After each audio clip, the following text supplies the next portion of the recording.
Hello guys, எல்லாருக்கும் வணக்கம். நான் தமிழா. ஸோ சக்ஸஸ்ஃபுல்லி நம்மளுடைய வெப்சைட் வந்து பார்த்திங்கன்னா லான்ச் பண்ணியாச்சு. ஸோ நம்மளுடைய வெப்சைட்டோட நேம் வந்து பார்த்திங்கன்னா pinktamila.com. Freelancing, so blog post, freelance clients வந்து லாகின் பண்ணுற மாதிரியான யூசர் இன்டர்ஃபேஸ், ஸோ இந்த மாதிரியான நிறைய விஷயங்களை வந்து நான் திங்க் பண்ணி வச்சுருக்கேன்.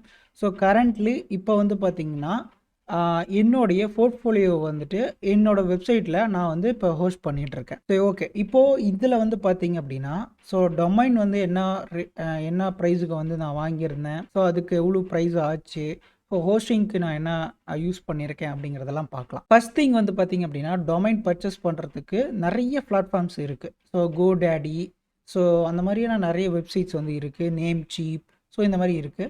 பட் ஆனால் நான் வந்து க்ளவுட்ஃபேர் தான் வந்து சூஸ் பண்ணியிருந்தேன். ஏன் அப்படின்னா, க்ளவுட்ஃபேரில் ஒரு டிஸ்அட்வான்டேஜ் என்ன அப்படின்னா, நேம் சர்வரை வந்து சேஞ்ச் பண்ண முடியாது. ஓகே, நேம் சர்வர்னால் நிறைய பேருக்கு தெரியாது, இருந்தாலும் நான் சொல்கிறேன். நேம் சர்வர்ஸ் வந்து சேஞ்ச் பண்ண முடியாது நீங்கள் ஃப்ரீ பிளானில் இருந்தீங்க அப்படின்னா. மற்றபடி நீங்கள் கோடேடி, ஸோ அந்த மாதிரியான நேம் சீப்ஸ்லாம் நீங்கள் வாங்கினீங்கன்னா உங்கள் நேம் சர்வர் வந்து ஈஸியாக சேஞ்ச் பண்ணிக்க முடியும். ஸோ இந்த மாதிரியான விஷயங்கள்லாம் பண்ணலாம். பட் ஆனால் க்ளவுட்ஃபேரில் அந்த மாதிரி பண்ண முடியாது ஃப்ரீ பிளானில். ஸோ இது அதிலே ப்ரோ இருக்குது. ஸோ அந்த ப்ரோ வாங்கினீங்கன்னா நீங்கள் நேம் சர்வர்ஸ்லாம் சேஞ்ச் பண்ணிக்க முடியும். ஃப்ரீ பிளானில் தான் இருக்கேன். ஸோ இதோட காஸ்ட் வந்து பார்த்தீங்கன்னா எனக்கு கிட்டத்தட்ட $9.77 வந்துச்சு. ஸோ நம்பூர் காசுக்கு கிட்டத்தட்ட $810 வந்தது. $810 வந்தது. கிட்டத்தட்ட ஜிஎஸ்டியோட சேர்த்து வந்து பார்த்தீங்கன்னா ஒரு $850 வரும். ஸோ ஓகே, இதுதான் வந்து பார்த்தீங்கன்னா ப்ரைஸ் ரேஞ்ச். ஸோ மற்ற டொமைன் வெப்சைட்டை விட ஸோ க்ளவுட்ஃபேரில் ரொம்பவே காஸ்ட் வந்து ரொம்பவே கம்மி. ஸோ இருக்கிறதுல ரொம்ப சீப்பாக இருக்கக்கூடிய அந்த இதை தான் நான் வந்து சூஸ் பண்ணியிருக்கேன். ஸோ இதை விட நீங்கள் ப்ரைஸ் ரொம்ப கீழே இருக்குது அப்படிங்கிறது வந்து பார்த்திங்கன்னா இருக்கும், கண்டிப்பாக இருக்கும். இப்போ நீங்கள் ஒன் டைம் இப்போ நீங்கள் ஒரு $850 கொடுத்து ஒரு டொமைன் வாங்குறீங்க அப்படின்னா, நெக்ஸ்ட் டைம் ரினியூவல் பண்ணும்போது அதே சேம் ப்ரைஸ் தான் இருக்கும், $850 தான் இருக்கும்.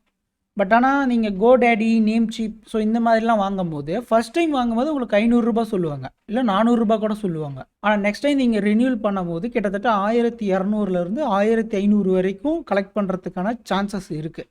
ஸோ இதை வந்து ஷியோராக சொல்கிறேன்.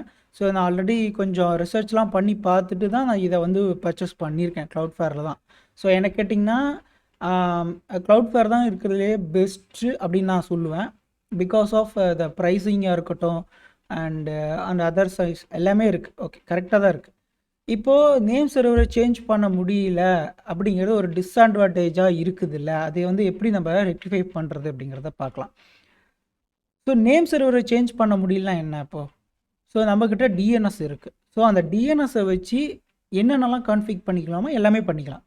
அதாவது நேம் சர்வருங்கிறது ஒன்றும் கிடையாது. அந்த நேம் சர்வர் வந்து யாருக்கிட்ட இருக்கோ அவங்க வந்து டிஎன்எஸை வந்து கண்ட்ரோல் பண்ண முடியும்.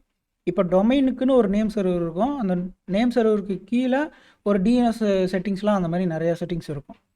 ஸோ அதை வந்து டீட்டெயிலாக பார்க்க வேண்டாம், சும்மா ஓவராலாக தான் சொல்கிறேன். இப்போது அந்த டிஎன்எஸ் நேம் நீங்கள் வந்து வேறு ஒரு ஹோஸ்டிங் வெப்சைட்டுக்கு நீங்கள் அதை பாயிண்ட் அவுட் பண்ணிட்டீங்கன்னா, நீங்கள் எந்த வெப்சைட்டில் நீங்கள் ஹோஸ்ட் பண்ணீங்களோ அந்த வெப்சைட்லேயும் உங்களோட டிஎன்எஸ் எல்லாமே சேஞ்ச் பண்ணிக்க முடியும். ஸோ அந்த டிஎன்எஸ்ங்கிறது என்ன பண்ணும்? ஸோ ஜஸ்ட்டு வந்து உங்களுடைய வெப்சைட் வந்து ஹோஸ்ட் பண்ணும், அவ்வளோதான். Simple thing. ஸோ நீங்கள் க்ளவுட்ஃபேர்லேயே எல்லா ஃபீச்சர்ஸுமே நீங்கள் உங்களால் பண்ணிக்க முடியும். இமெயில் ரவுட்டிங்கும் பண்ணிக்க முடியும், வெப் பேஜஸ் எல்லாம் ஆட் பண்ணிக்க முடியும். ஸோ அந்த மாதிரி நிறைய ஃபீச்சர்ஸ் இருக்குது, இல்லைன்னா நான் சொல்லலை, கண்டிப்பாக இருக்குது. நீங்கள் ரொம்பவே பெட்டராக இருக்கும் என்ன கேட்டிங்கன்னா க்ளவுட்ஃபேர். ஓகே, நான் ஹோஸ்டிங்க்கு என்ன யூஸ் பண்ணுறேன்? ஸோ ஹோஸ்டிங்க்கு கண்டிப்பாக வந்து பார்த்திங்கன்னா ஒரு ஹோஸ்டிங் கண்டிப்பாக வேணும். ஸ்டாட்டிக்காக இருந்தாலும் சரி, டைனமிக்காக இருந்தாலும் சரி.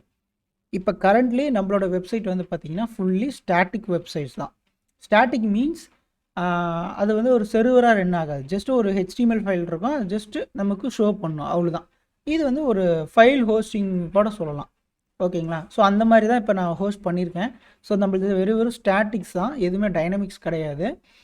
ஸோ இன்னும் ஒரு கொஞ்சம் நாளையில் நம்ம வந்து டைனமிக்காக மாற்ற போகிறோம். ஸோ ஹோஸ்டிங் வெப் சர்வீஸ் வந்து வாங்க போகிறோம். அதை வந்துட்டு அது எப்படி வாங்குகிறேன் அப்படிங்கிறத அந்த வீடியோவில் வந்து பார்க்கலாம். ஸோ இப்போ நான் ஹோஸ்டிங்க்கு யூஸ் பண்ணுறது வந்து பார்த்திங்கன்னா கிட்டப். ஸோ கிட்டப்பில் வந்து ஸ்டாட்டிக்ஸ் வந்து நீங்கள் ஃப்ரீயாக யூஸ் பண்ணிக்கலாம். ஸ்டாட்டிக் வெப்சைட்லாம் நீங்கள் இது பண்ணணும் அப்படின்னா நீங்கள் ஈஸியாக இது பண்ணிக்கலாம், யூஸ் பண்ணிக்கலாம். இப்போ நான் என்னோடய ரெப்பாசிட்ரி தான் நான் வந்து பார்த்திங்கன்னா ரெப்பாசிட்ரி வந்துட்டு நான் என்னோடய டொமைனுக்கு பாயிண்ட் அவுட் பண்ணிட்டேன். ஸோ அந்த ரெப்பாசிட்ரி பாயிண்ட் அவுட் பண்ணிட்டேன் அப்படின்னா, ஸோ நான் ரெப்பாசிட்ரிக்கு ஏதோ ஒரு அப்டேட் கொடுக்குறேன் அப்படின்னா ஆட்டோமேட்டிக்காக என்னோடய வெப்சைட்டில் ஆட்டோமேட்டிக்காக நடந்துடும். நல்லா புரிஞ்சுக்கோங்க. இப்போது GitHub இருக்குது. GitHubல உங்களுக்கு ஸ்டாட்டிக் ஃபைல்ஸ் எல்லாமே இருக்குது. ஸோ அந்த ஃபைல்ஸ்க்கு நீங்கள் ஏதோ சேஞ்சஸ் பண்ணுறீங்க அப்படின்னா அது ஆட்டோமேட்டிக்காக உங்கள் வெப்சைட்லேயே ரிஃப்ளெக்ட் ஆயிரும். நீங்கள் ஒவ்வொரு வாட்டியும் அந்த ஃபைல்ஸை வந்து ட்ராக் பண்ணி போடணும் அந்த மாதிரிலாம் இருக்காது. ஸோ இப்போ நான் வந்துட்டு க்ளவுட்ஃப்ளவரோட என்னோடய GitHub வந்து நான் கனெக்ட் பண்ணிட்டேன். ஸோ இப்போ வந்து என்னோடய ஃபைல்ஸ் எல்லாமே GitHubல இருக்குது. ஸோ இஃப் எனி நீட்ஸ், அதாவது எனக்கு ஏதோ ஒரு சேஞ்சஸ் தேவைப்படுது அப்படின்னா என்னோடய GitHubலேயே நான் மாற்றிக்குவேன். அது GitHubல மாற்ற மாட்டேன். என்னுடைய விசுவல் ஸ்டுடியோ கோட்லேயே சேஞ்ச் பண்ணுனா நான் இங்கேருந்து சிங்க் பண்ணனா ஆட்டோமேட்டிக்காக GitHubக்கு சிங்க் ஆகிடும். GitHubலேருந்து என்னோடய வெப்சைட்டுக்கு சிங்க் ஆகிடும். ஸோ இந்த மாதிரி தான் என்னோடய வெப்சைட் நான் வந்து இப்போ ஹோஸ்ட் பண்ணியிருக்கேன். ஸோ இது வந்து பார்த்திங்கன்னா ஒரு சாம்பிள் அவுட்லுக் எப்படி இருக்குன்னு பார்க்கலாமா? இப்போது வந்து பார்த்திங்கன்னா மேலே என்னோடய நேம், ஸோ என்னை பற்றி services, so contact me, so இந்த மாதிரிலாம் கொடுத்துருக்கேன். ஸோ அபவுட் மீலே என்னோடய செக்ஷன்ஸ், ஸோ இது வந்து என்னோடய கிளைண்ட்ஸ் அண்ட் ப்ராஜெக்ட்ஸ், நான் இவ்வளோ நேரம் ஒர்க் பண்ணியிருக்கேன், ஸோ எந்த மாதிரியான ஒர்க்ஸ்லாம் நான் வந்து ப்ரொவைட் பண்ணுறேன் அப்படிங்கிறத இங்கே லிஸ்ட் அவுட் பண்ணியிருக்கேன். ஸோ இது எல்லாமே மினிமலாக இருக்கும். ரொம்பவே டீட்டெயில்ஸ் வந்து ரொம்பவே கம்மியாக இருக்குது. பிகாஸ் நம்ம சைட் வாங்கணும், நம்மளை பற்றியான டீட்டெயில்ஸ் வந்து அப்லோட் பண்ணுங்கிறதுல வந்து கண்டிப்பாக இதாக இருந்தேன். பட் ஆனால் டெவலப் பண்ணுறதுக்கு டைம் இல்லை. ஸோ அதனால் என்னாச்சுன்னா சும்மா மினிமலாக கொடுத்துருக்கேன். இப்போதைக்கு பேசிக் டீட்டெயில்ஸ் மட்டும் கொடுத்துருக்கேன். ஸோ இது வந்து பார்த்திங்கன்னா கால் டு ஆக்ஷன்ஸுங்கிறத வந்து என்னை காண்டாக்ட் பண்ணிக்கலாம். ஸோ லைக் இந்த மாதிரி. ஸோ என்னோடய டீட்டெயில்ஸ் காண்டாக்ட் மீ பண்ணுறதா இருந்தால் பண்ணிக்கலாம். ஸோ இதை என்ன ஒரு குட் நியூஸ் அப்படின்னா, ஸோ இந்த காண்டாக்ட் மீ வந்து பார்த்திங்கன்னா நான் என்னோடய வெப்சைட்டோட எல்லாமே இன்டெகிரேட் பண்ணி வச்சுருக்கேன்.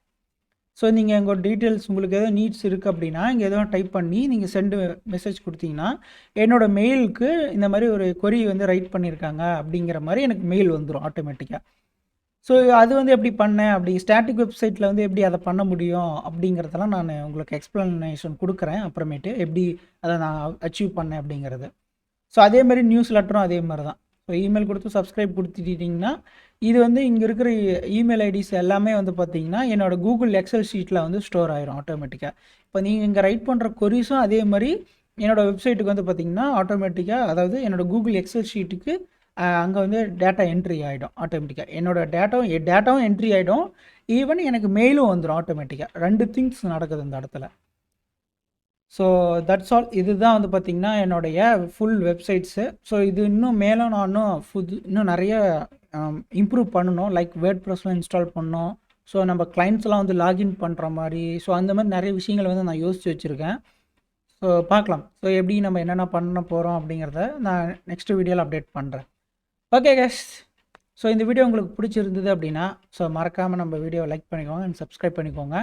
ஸோ இந்த மாதிரி உங்களுக்கும் ஒரு வெப்சைட் வேணும், ஸோ இந்த மாதிரி இன்டெகிரேட் பண்ணணும் அப்படின்னா ஸோ மறக்காமல் என்னை காண்டாக்ட் பண்ணுங்கள், நான் உங்களுக்கு ஹெல்ப் பண்ணுறேன். ஓகே கைஸ், தேங்க்யூ ஃபார் வாட்சிங் this video. Bye bye. I am Tamizha.